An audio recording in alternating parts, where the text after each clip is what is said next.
ചിലപ്പോൾ തോന്നും നല്ലപോലെ സ്നേഹിക്കാൻ അറിയാവുന്നവർ ചുരുക്കമാണെന്ന്. ആരെയും സ്നേഹിക്കാത്ത മുരടന്മാരുണ്ട്, അവരെ മാറ്റി നിർത്താം. മനസ്സിൽ സ്നേഹവും നന്മയും ഉള്ളവരിൽ തന്നെ ചിലരുടെ സ്നേഹം വളരെ ചുരുങ്ങിയൊരു ചുറ്റുപാടിലൊതുങ്ങും. എൻ്റെ കുടുംബം, എൻ്റെ ബന്ധുക്കൾ, എൻ്റെ വംശം, എൻ്റെ സുഹൃത്തുക്കൾ, ഇങ്ങനെ ചില പുരയിടങ്ങൾക്കകത്ത് ഒതുങ്ങുന്ന പരിമളം നാം ഒത്തിരി പേര് ഇങ്ങനെയാണ്. ഇതിന് വിപരീതമായ ചിലരുണ്ട്.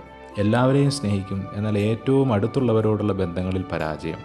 സാമൂഹിക പ്രവർത്തനവും പരിസ്ഥിതി സംരക്ഷണവും പാവങ്ങളെ സഹായിക്കലും ഒക്കെയുണ്ട്, പക്ഷേ കുടുംബത്തെയും കുട്ടികളെയും അതേ തീഷ്ണതയിൽ സ്നേഹിക്കാനാകാതെ പോകുന്നു.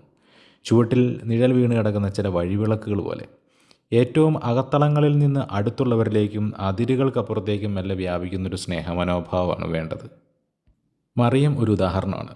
യേശുവിനെ ഉള്ളിൽ സ്വീകരിച്ച് ഉടൻ അവൾ ഓടിയത് ചാർച്ചക്കാരി എലിസബത്തിനടുത്തേക്കാണ്. അവൾ സന്തോഷത്താൽ നിറഞ്ഞു. പിന്നെ കാനായിൽ ബന്ധുവീട്ടിൽ മറിയം മൂലം വീണ്ടും സന്തോഷത്തിൻ്റെ വീഞ്ഞു നിറയും. പന്തക്കുസ്തായിൽ ശിഷ്യരിലും അവർ വഴി ലോകം മുഴുവനിലും ആത്മാവിൻ്റെ സന്തോഷം അവളുടെ മധ്യസ്ഥതയിൽ. ഈ സ്നേഹത്തിൻ്റെ ട്രജക്ടറി നമുക്കും വേണം. രണ്ട് കാര്യങ്ങൾ പരിശോധിക്കണം. എൻ്റെ സ്നേഹം പുരയിടങ്ങളിൽ മാത്രമായി ഒതുങ്ങിപ്പോകുന്നുണ്ടോ? രണ്ടാമത്, ആർക്കൊക്കെയോ വേണ്ടി വലിയ കാര്യങ്ങളൊക്കെ ചെയ്യുന്ന തിരക്കിൽ അടുത്തുള്ളവരാരെങ്കിലും നിഴലിൽപ്പെട്ടു പോകുന്നുണ്ടോ?